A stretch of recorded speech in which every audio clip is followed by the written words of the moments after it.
तो साथियों नमस्कार, स्वागत है आपका एक बार फिर से आपके ही अपने YouTube चैनल गांव तक में। और बहुत जल्दी ये नाम बदलने जा रहा है इस चैनल का, जैसा कि मैं आपको बार बार बता रहा हूं। तो आज मैं बहुत खुश हूं, बहुत ही ज़्यादा। और मेरी खुशी का कारण क्या है आपको ये भी मैं बताऊंगा, तो बने रहिए मेरे साथ इस वीडियो में। तो पहले मैं ज़रा आपको मौसम की बात बताना चाहता हूँ। दरअसल पिछले 3 दिन से यहाँ पहाड़ों में इतना गर्म हो रहा है कि इस समय धूप, आप चमकदार धूप देख ही सकते हैं हमारे कैमरे में। बहुत चमकदार धूप है और 3 दिन से नहीं लगता है कि ये जनवरी का महीना होगा। ऐसा लगता है कि जैसे ये मई का महीना होगा, मतलब अप्रैल या मई। इस तरह की चटकदार धूप। और मैं यहाँ पर टेम्परेचर की बात करूँ तो इस समय जो टेम्परेचर आ रहा है वो आ रहा है 25 डिग्री सेंटीग्रेड। तो इस समय का ये टेम्परेचर है। और इस समय टाइम मैं आपको बता दूँ लगभग दिन का 1 बजा है। तो इस समय ये तापमान है यहाँ का। तो आइए अब बात करते हैं अपने विशेष खुशखबरी की। साथियों 6 साल से मैं YouTube चैनल चला रहा हूँ। और 2018 में जब मैंने अपना YouTube चैनल शुरू किया तो पहले मैंने इसका नाम नेगी जी खोल करके रखा, मतलब कि जैसे अपना कास्ट नेगी, फिर गांव का। तो मुझे लगता था और मेरा ये विचार भी था कि भाई मेरे गांव का नाम मतलब जो है आप लोगों तक भी जाए, क्योंकि बहुत विकट गांव है, भौगोलिक स्थिति से काफ़ी पिछड़ा हुआ गांव है। तो इस कारण मैं चाह रहा था कि मैं अपने गांव का भी नाम वायरल साथ साथ में करूं। तो जब मैंने ये चैनल खोला अपने लड़कों के साथ में, तो दरअसल मुझे YouTube के बारे में कोई भी ज्ञान नहीं था। तब मुझे ये भी नहीं पता था कि YouTube में चैनल मोनेटाइजेशन की कोई पॉलिसी होती है और इससे जो है वीडियो बनाने वालों को भी बेनिफिट होता है। मैं समझता था कि नॉर्मली लोग मतलब शौक़ के लिए इसका प्रयोग करते हैं, अपने यहाँ की वीडियो वगैरह अपलोड करने के लिए। तो तब कभी कभार मैं इस चीज़ पे वीडियो डाल दिया करता था, वो भी लड़कों के कहने पे, वरना हमें दिन रात खेलने से ही फुर्सत नहीं रहती थी लड़कों के साथ में। मगर जब धीरे धीरे आगे समय बढ़ा और YouTube पे हमने लोगों को देखा और सुना, वीडियो के माध्यम से जाना कि लोग अर्निंग भी इसमें करते हैं, तो तब सोची अर्निंग करने की, लेकिन साथ में चीज़ों का ना होना और चैनल को प्रॉपर तरीके से चैनल पे ध्यान नहीं दे पाए, बस अपनी ही मौज मस्ती में लीन रहे, मतलब ऐसे ही। लेकिन फिर कुछ ऐसा हुआ कि रिएक्शनों का दौर चला। किसी के चैनल पे कमेंट्स करके जब कुछ ऐसे में से विवाद हुए, फिर अपनी राय देना, क्योंकि कमेंट्सों में बड़े बड़े कमेंट्स हम लिख नहीं पाते हैं, तो अपनी राय देना ज़रूरी समझा। उसके लिए रिएक्शन वीडियो बनाए गए उत्तर देने के लिए, है ना, प्रति उत्तर। तो अब हुआ यूँ कि होते करते आपको याद होगा कि पिछले कुछ महीनों में, मतलब आप आज से लगभग 3 महीने के आसपास पहले कंट्रोवर्सी चल रही थी बहुत ज़ोरों से, और जिसमें फिर मजबूरन मुझे भी भाग लेना पड़ा। तो ऐसे वैसे करके, तो तब उस कंट्रोवर्सी में एक महिला यूट्यूबर ने, जब होता है ना कि किसी को कोई पॉइंट नहीं मिलता, तो उन्होंने कहा था कि ये मतलब जो है इसको दिखाई नहीं देता है, ब्लाइंड है, और यूट्यूब पर प्रसिद्ध होने की चाह रखता है। यूट्यूब पर मतलब जो है अपना जो है मतलब वो दिखाना चाह रहा है, अपना हुनर दिखाना चाह रहा है। और इसकी चाहत तो देखो कि ये यूट्यूब पर पब्लिसिटी कमाना चाहता है और यूट्यूब पर वायरल होना चाहता है, या हिट होना चाहता है, या प्रसिद्ध होना चाहता है, आप जिस भी तरीके से लें। और इसके अभी 400 भी सब्सक्राइबर नहीं है। जिन्होंने ये कहा था उनके मैं आपको बता दूं तकरीबन 8000 के आसपास उनके सब्सक्राइबर हैं। तो साथियों उस दौर में मुझे वैसे ये बात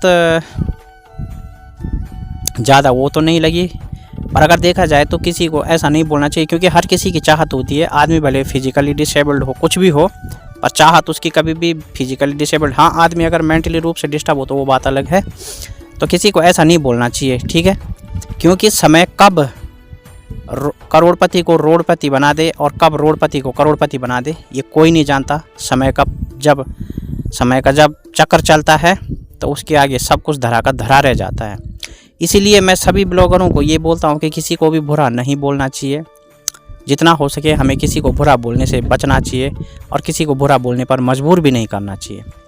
तो अब आते हैं उस खुशखबरी पर जिसके पीछे आप लोगों की बहुत बड़ी मेहनत है। अब यहाँ मैं कह रहा हूँ आप लोगों की, मेरी नहीं, आप लोगों की, मेरे आप सभी भाई बहनों की मेहनत है। और मैं खुश भी हूँ लेकिन मैं एक तरफ से दुखी भी हूँ। तो मैं आपको खुशखबरी का रहस्य खोल देता हूँ। अब तो आप ये मेरे हाथ में देख रहे हैं, अब ये अनुमान लगाइए आप लोग कि क्या है ये। तो मैं कैमरामैन पीयूष से कहूँगा कि थोड़ा इस पर फोकस करें।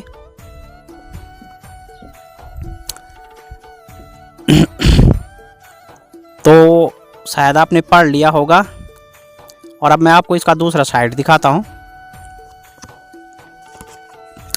ये देखिए यहाँ पर मेरा नाम, पता वगैरह वगैरह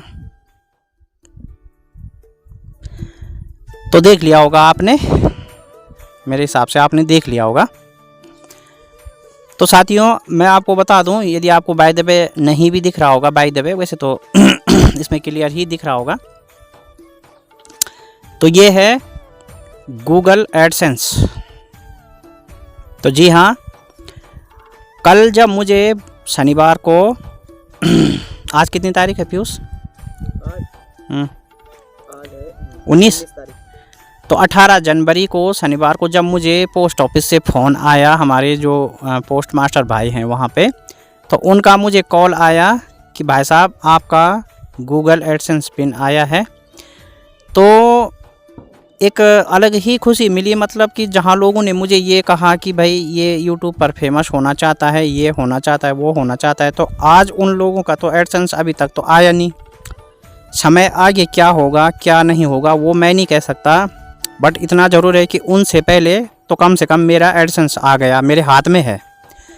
उनके इतने सब्सक्राइबर होने के बावजूद भी अभी तक उनका एडसेंस वगैरह से वो लोग वंचित हैं, परंतु मेरे हाथ में ये गूगल एडसेंस पिन है। इसको सबमिट हमने कर लिया है और अब नेक्स्ट पेमेंट प्रक्रिया हमारे को अब थोड़ा सा पेमेंट प्रोसेस पूरा करना रह गया है। उसके चक्कर में क्या हो रहा है कि स्विफ्ट कोड होता है एक, जो आपको जब पेमेंट डिटेल वहाँ पे भरनी पड़ती है तो IFSC अकाउंट डिटेल पूरा भरना पड़ता है। तो जिसके साथ साथ स्विफ्ट कोड की भी ज़रूरत होती है, क्योंकि अब आप जब इंटरनेशनल लेवल से पेमेंट प्राप्त करते हैं तो उसके लिए जैसे हम IFSC लगाते हैं अपने देश में, जैसे हम कभी होते थे ना ज़माने में कि हम लोकल कॉल करते थे तो विदाउट कोड का करते थे, और जब बाहर कॉल करनी होती थी तो STD कोड।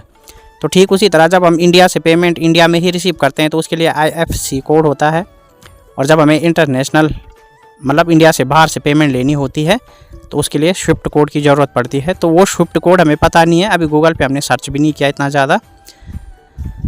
तो साथियों ये है गूगल एडसेंस और इसमें आप लोगों की मेहनत बहुत ज़्यादा है। अब देखिए एक यूट्यूबर के साथ क्या होता है, मैं आपको थोड़ा सा अब इस बारे में बताता हूँ। थोड़ा सा कंपैरिजन करता हूँ मैं। वीडियो में जानता हूँ बड़ी होगी, मगर आप लोगों से माफ़ी भी चाहता हूँ कि वीडियो बड़ी हो जा रही है न चाहते हुए भी। एक बच्चा जब प्राइमरी में पढ़ता है, जब वो नर्सरी से और कक्षा 1 तक का सफ़र पूरा करता है, तो उम्र के हिसाब से उसके सामने चुनौती रहती है उन चीज़ों को ग्रहण करने की। उठना बैठना, ABCD लिखना, 1 2 3 लिखना, और आगे चलकर तो ये चीज़ें बहुत नॉर्मल होती हैं। लेकिन चूँकि बच्चे की उम्र उस समय जो होती है उसके हिसाब से उसके लिए भी यही चीज़ें चुनौतीपूर्ण रहती हैं। क्यों? क्योंकि उसकी उम्र और उसकी बौद्धिक क्षमता उस समय जिस हिसाब से रहती है उस हिसाब से ये चीज़ें भी उसके लिए चुनौतीपूर्ण होती है। अब दौर चलता है, जब बच्चा आगे आगे जूनियर स्कूल में आता है, मतलब उच्च माध्यमिक में, फिर उसके बाद जैसे माध्यमिक में आता है, फिर उसके बाद उच्च माध्यमिक, तो चुनौतियाँ हमेशा कम नहीं होती। अगर उसकी बौद्धिक क्षमता बढ़ती है, उम्र बढ़ती है, तो उसका स्टडी लेवल भी बढ़ जाता है, क्वेश्चन बढ़ जाते हैं, मतलब हार्ड किस्म के क्वेश्चन आते हैं, टफ क्वेश्चन आते हैं आपके पास। इस तरह की एजुकेशन भी धीरे धीरे उम्र के साथ साथ टफ होती जाती है। तो मतलब चैलेंजिंग कभी भी जीवन में कम नहीं होता है। तो ठीक उसी तरह यूट्यूब में भी ऐसा ही है, क्योंकि मैं अभी यूट्यूब पर ही हूँ तो मैं यूट्यूब की बात बताता हूँ। लोग इंस्टाग्राम फेसबुक पर भी एक्टिव हैं, तो फिलहाल मैं वहाँ पे नहीं हूँ, तो मैं यूट्यूब की बात करूँगा। तो ठीक उसी तरह यूट्यूब भी है। आप जब एक चैनल क्रिएट करते हैं, मैं आज के ज़माने की बात कर रहा हूँ कि जैसे अब लोग अर्निंग के अगर उद्देश्य से चैनल क्रिएट करते हैं तो दबाव होता है कि आपने वीडियो डाला, पहले तो सबसे पहले दबाव होता है कंटेंट किस प्रकार का लाएं, लोगों को पसंद आएगा कि नहीं आएगा। फिर आपने कंटेंट एक अपनी मर्ज़ी से चुना, उस पर वीडियो बनाई, आपने अपलोड किया। फिर क्रिएटर के पास क्या एक साइकोलॉजिकली वो रहता है, यार देखो व्यू कितने आए हैं, यार देखो मुझे कितने सब्सक्राइबर मिले हैं है ना। अच्छा, उसके बाद होते होते तो उसके सामने टारगेट क्या रहता है कि वीडियो पे व्यू आने चाहिए, वॉच टाइम बढ़ना चाहिए, सब्सक्राइबर बढ़ना चाहिए, ताकि मेरा चैनल जो है मोनेटाइजेशन हो जाए। अब आते आते मोनेटाइजेशन का दौर भी पूरा हो जाता है और चैनल मोनेटाइजेशन भी हो जाता है। तो उसके बाद ये नहीं है कि चैनल मोनेटाइजेशन हो गया तो आदमी बिल्कुल जो है अपना एकदम फ्रीडम होके बैठ गया कि भाई चलो अब ठीक है मेरा चैनल मोनेटाइजेशन हो गया, अब मुझे टेंशन लेने की कोई ज़रूरत नहीं है। जी नहीं, ऐसा बिल्कुल भी नहीं होता। शायद जो लोग खैर यूट्यूबर मेरे से बड़े हैं वो समझते भी होंगे, पर मैंने जो महसूस किया वो तो मोनेटाइजेशन, जब आपका चैनल मोनेटाइजेशन के प्रक्रिया से गुजर जाता है उसके बाद आपके सामने फिर एक नई चुनौती खड़ी होती है कि अब वीडियो वायरल करनी है, और वीडियो अगर अच्छे खासी व्यू आएंगे तो मुझे पेमेंट्स मिलेगा, और मुझे अगर किसी वीडियो से $5 मिला है तो मुझे अगली वीडियो से 10 कैसे मिलेगा, अगर किसी में 10 मिला है तो मुझे अगले से 20 कैसे मिलेगा। तो इंसान इन्हीं चुनौतियों के पीछे भागता रहता है। कहने का मतलब ये है कि इंसान शुरू से लेकर लास्ट तक चुनौतियाँ ही चुनौतियाँ रहती हैं, और ज़िंदगी का स्वयं एक नाम चुनौती होता है। तो ये सीखा है इस सोशल मीडिया से भी और अपने जीवनों के निजी अनुभव से भी। जीवन में भी कभी जब माँ बाप थे तब जीवन की चुनौतियों के बारे में कुछ नहीं जानकारी थी, लेकिन जब माँ बाप गुजरे तो उसके बाद जीवन में नई नई शिक्षाएं सीखने को मिल रही हैं। एक शिक्षा और एक चुनौती अगर समाप्त होती है तो दूसरी शुरू हो जाती है, और हर एक से निपटने के लिए अलग अलग तरीके। तो इंसान हर समय परिस्थितियों से घिरा रहता है, कभी भी उसके साथ परिस्थितियों की चुनौती पूरी नहीं होती है। तो खैर ये चीज़ें तो रही चुनौती और सब चीज़ की बात। अब इसमें मुझे एक खुशी है और एक दुख भी है, मैंने बताया था।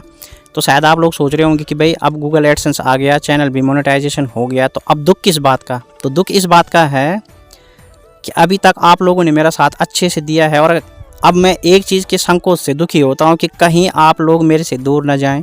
तो मुझे सच कहूँ तो मुझे मोनेटाइजेशन की इतनी खुशी बिल्कुल भी नहीं है। मेरे हाथ में एडसेंस है, मेरा गूगल एडसेंस है, लेकिन मुझे इसकी भी उतनी खुशी नहीं है जितना कि मुझे इस बात में खुशी है कि आप लोगों ने अभी तक मेरा साथ दिया। और मैं आप सभी भाई बहनों से एक बार पुनः रिक्वेस्ट करना चाहूँगा कि प्लीज़, अभी मेरी मंजिल जो है पूरी नहीं हुई है। अभी मुझे 1000 सब्सक्राइबर की दौड़ में भी सफलता आप लोगों ने दिलानी है। जैसे आप लोगों ने मुझे यहाँ तक सफलता दिलाई है, वैसे ही आप लोगों ने मुझे आगे भी सफल बनाना है और अपना योगदान आजीवन मेरे साथ रखना है। चैनल मेरा चले न चले, क्या हो क्या नहीं हो, मुझे उस चीज़ की कोई परवाह नहीं। वो सब भविष्य के हाथ में है, आप लोगों के हाथ में है। लेकिन आप लोगों का साथ, जो मुझे सपोर्ट करते हैं, जो भी भाई बहन मेरे चैनल पे, मेरे निजी जीवन में, सब कुछ उनका साथ मुझे हमेशा चाहिए। और मैं आपसे इसी साथ की अपेक्षा करता हूं, और बहुत बहुत दिल की गहराइयों से शुक्रिया करता हूं, शुक्रिया कि आप लोगों ने मुझे यहाँ तक पहुँचाया, मेरे साथ कंधे से कंधा मिलाकर। अंततः जो मैं सोशल मीडिया के बारे में कुछ नहीं जानता था, और कभी भी ये सपना जैसा था, जो मेरे हाथ में एडसेंस है, ये मेरे लिए एक सपना जैसा था, लेकिन आपने ये सपना भी पूरा करवाया। तो आगे भी आपने मुझे इसी चुनौती से, ऐसे ही हर चुनौतियों से पार करना है। तो बहुत बहुत दिल की गहराइयों से आप सभी बहनों भाइयों का शुक्रिया। और चलते चलते एक रिक्वेस्ट और कि प्लीज़ चैनल को एक बार फिर से मैं वही रिक्वेस्ट कि सब्सक्राइब कीजिए और ज़्यादा से ज़्यादा शेयर कीजिए। प्लीज़ भाई को सपोर्ट कीजिए। बहुत बहुत धन्यवाद।